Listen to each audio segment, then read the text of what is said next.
and Boomy is, you know... Boomy's like 112 from what we know of, and he's still freaking the stuff.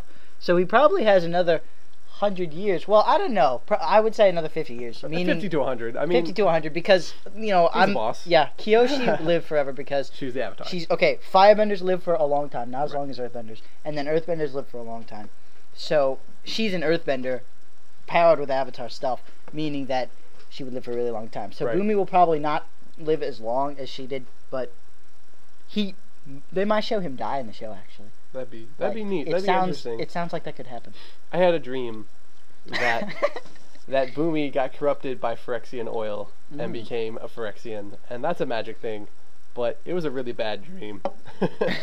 It sucked a lot. Sounds sad. Yep. But what I want most from the show is, like I said, flashbacks and stuff. But what I want most from the show, and what everybody wants most from the show, is a question answered. The creators of Avatar... I don't want this question answered. You don't want the question answered? I want it to be answered in like a comic book or something, in some form that is like, this is what happens, and we're letting you know. I don't entirely want it to be in a TV series. I mean, I think it'd be neat. I know what question you're going to say. I know. I think it'd be neat, but I want it to be a little more subtle. I want the people who actually care about the show to be the ones who know. Yeah. Yeah. So, I mean, they should be the ones who care about it and know. I don't think they should just spit it out for everyone. I think that's a little thing that the Avatar crew has. They have this ability to hold on to the audience's interest. And that one piece of information, that single piece of information, can make them so much money, and it will not seem like they're sellouts. Yeah. And it's fantastic. I mean, it's just wonderful how they can do this. And go ahead. This question, okay, there are 3 questions that the creators of Avatar get asked most. It's, what gave you the idea for the show? I think the other one is, what gave you the idea for bending, or how did you come up with the art for the show? And then the third one is, of course, what happened to Zuko's mom? The creators always say, we can answer 2 of those questions. Can't answer the last one. It's quite interesting just how one little plot hole. It's not even a plot hole. It's just like a cliffhanger. One little cliffhanger can keep a whole audience on their feet, and it's. Well, see, the show ended without every single question being answered. There was a point to it. Yeah, I know. They knew they were going to throw back to it eventually. I mean, this is their baby. This is their baby. They're not they just going to... They even said that. Yeah. They're not just going to leave it in the cold. They're not just going to say, oh, you get 3 seasons and now we're growing. No. They're going to keep doing stuff, and they know it. Yep. So, yeah, I think they're actually... I want an official role-playing game based off of the Avatar universe. That'd be really cool. That'd be really cool. They made video games off of Avatar, but they were not good at all. Nope. Did you play them? That noise. Did you play them? Okay. I played the online one, the one that was for the for the computer, where you like walked around and then you played like a fighting game style thing with other people in the world. But it was so open to modders and hackers, it wasn't even funny. I played the Wii game, the first Wii game, Avatar: The Last Airbender. Wasn't that good. Like it showed what happened between book 1 and 2, which was interesting, but it wasn't that good of a game. Something happened between book 1 and 2? Yeah, like I don't remember. It's been a while since I played it, but it showed. They never really said how much time was within that one thing between book 1 and 2. The game assumes it's been about a month between, and it shows what happened in that month. Is it neat? The story itself is neat. Like, I would watch it, but I wouldn't play it. And it was a game meant to be played. Right, understood. So, is there anything else you want to say on Korra? It's good. Can't wait. Can't wait for it. September next year. Woo! 2012, a year of Avengers and Korra. That's what's going to happen. We're going to move on to a section of the show we like to call What If Versus. I'm so excited about this. Basically, it's taking 2 fictional characters, any fictional characters, and having them fight. Which is just plain cool.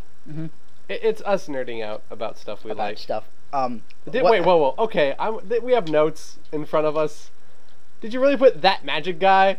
I didn't. I forgot his name. You made him that guy. I forgot. You legitimately made him that guy. He's not that guy. I know he's that magic guy. He's not even that guy in the magic universe. Alright, introduce him then. Introduce him then. Okay, well, how this is going to work is we're both going to take characters that we know a lot about, and we're going to have them fight each other. And, he plays magic. Amazing plays magic, and I don't. And he knows a lot. I am freaking avid Magic player. I don't even play Magic, I am Magic. I have a store, man. God. So, yeah, I don't know anything about Magic, and he knows everything about Magic. A lot. So, not everything, I know, but I'm just saying. So, I'm horrible. So, when I said I was going to make the notes, I forgot his name, and I didn't even know where to start to Google it, so I'm sorry. I should have said that awesome Magic guy. No, they still make him that guy. I mean, that guy of Magic is Jace Bellerin, and that's not even who I'm doing this time. It's my friend over here. He's doing the ultimate Dr. Octagonopus. I'm doing Ultimate Dr. Octopus, Spider-Man's villain from the Ultimate Comic. I said Octagon. I know you did. I thought that was a joke, but you actually did. Okay. My bad.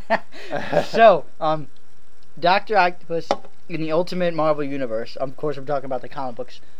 He's basically Dr. Octopus, but he's a little bit younger. He's got eye problems, which that's not really essential to know. But his biggest trait, making him ultimate, is that after a while he was able to control metal and manipulate it into arms. It's stupid and weird. No, it's awesome. You don't understand. I get it. Stupid and weird. Like, I don't know. The Ultimate Universe seems to just be full of just weird The Ultimate Universe, its catchphrase is, there are no rules. Yeah, okay. They killed Peter Parker. So Peter Parker, we're not there yet, though. We're not there yet. We are at this point. I chose for my character Gideon Jura, the law mage who is from originally first seen in the Rise of Eldrazi booster pack set in Magic. He was a boss planeswalker, then was a staple in Caw-Blade. Yeah, right after I wrote down my notes, I saw a trailer for his character. It was really cool. It is. Gideon's a boss. Like, even now, he's still, if you're going to run white, you're going to have Gideon in your deck. And going off of the story alone, he's a boss then. Like, he just meets Chandra, and Chandra broke the law once. So Gideon's like, elbow to face, you're on the ground. And you don't just do that to Chandra. Like, she's the big, I'm an angry redhead chick in Magic. And you don't just do that.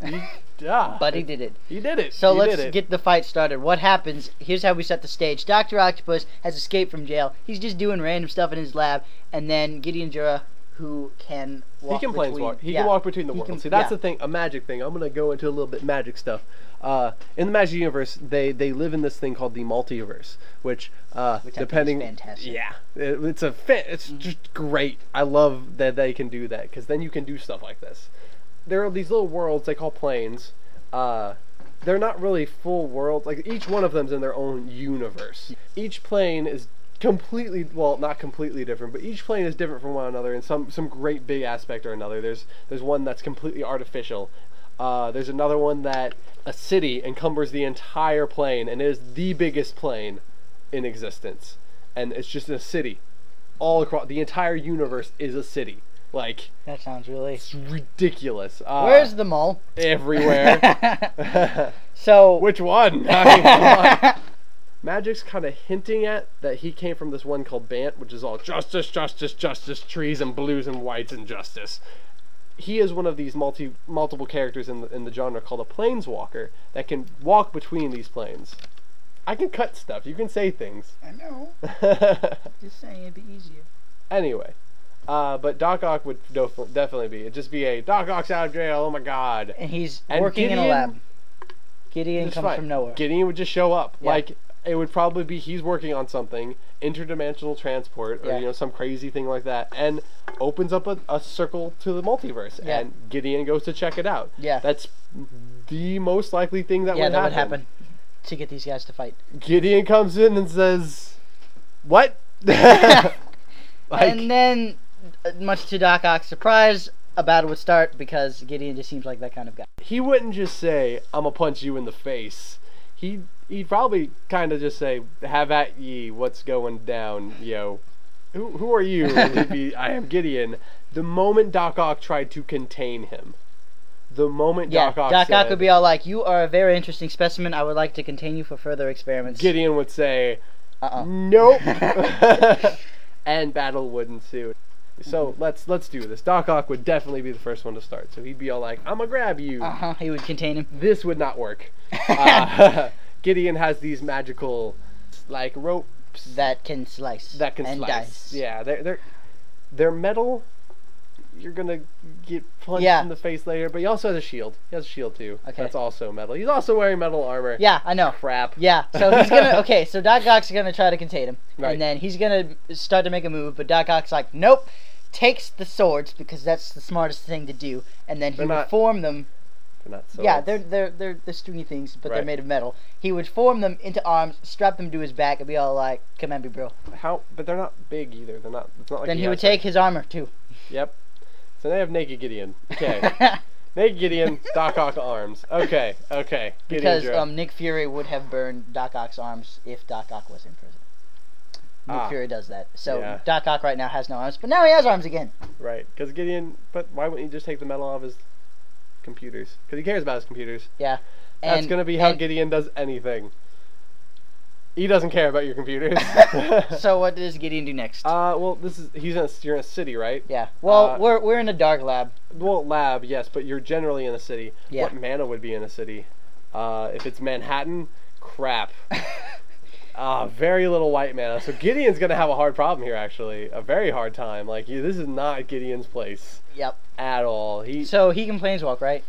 Yeah. Can he bring other people with him? He could, but he wouldn't. He would just kind of say, I don't care about this place anymore, and would try to close. His big thing would be to close the portal. He'd probably be destroying the computers and everything, because he'd think to himself, I have a Planeswalker Spark. I can get out of here. What's causing this portal to work? Obviously, the electricity running to it. But electricity's red mana. He can't do anything with red mana. So he would essentially, would he run into the computers to try to break them? He wouldn't care. Like, he wouldn't know. Like, that's the problem. That's true. He would just be fighting Doc Ock. So what does he do? Doc Ock has arms, takes an arms and lunges at him. Yeah, he's wily enough and he's strategic enough and he's agile enough. He's quick enough. Yeah, he'd be able to dodge him enough. Like, if Spider-Man can do it, he can do it. Not quite jumping on walls and stuff. But how strong is he? Like, just arm strong. He's buff. Dude. Okay, in that case, if he's agile and strong enough, he'd probably. I'm fighting for your side. Yeah. He'd probably try to make a quick few moves to try to knock Doc Ock's noggin. He'd try to hit him, but really, Doc Ock has the advantage here. Yeah. Doc Ock on planet Earth in Manhattan would have the advantage over Gideon Jura. No questions asked. Mm-hmm. I think it would be a very quick battle. That would really just end up with Gideon would probably call for reinforcements. Mm-hmm. That's what he does in pinch situations. Yeah. I mean, Jace, Chandra, you're cool, right? Yeah, you two shouldn't be in the same room together. But I mean, he'd call for but if he doesn't call for reinforcements, because that's assuming they're doing other stuff and just not there at the moment, he'd just leave. Like.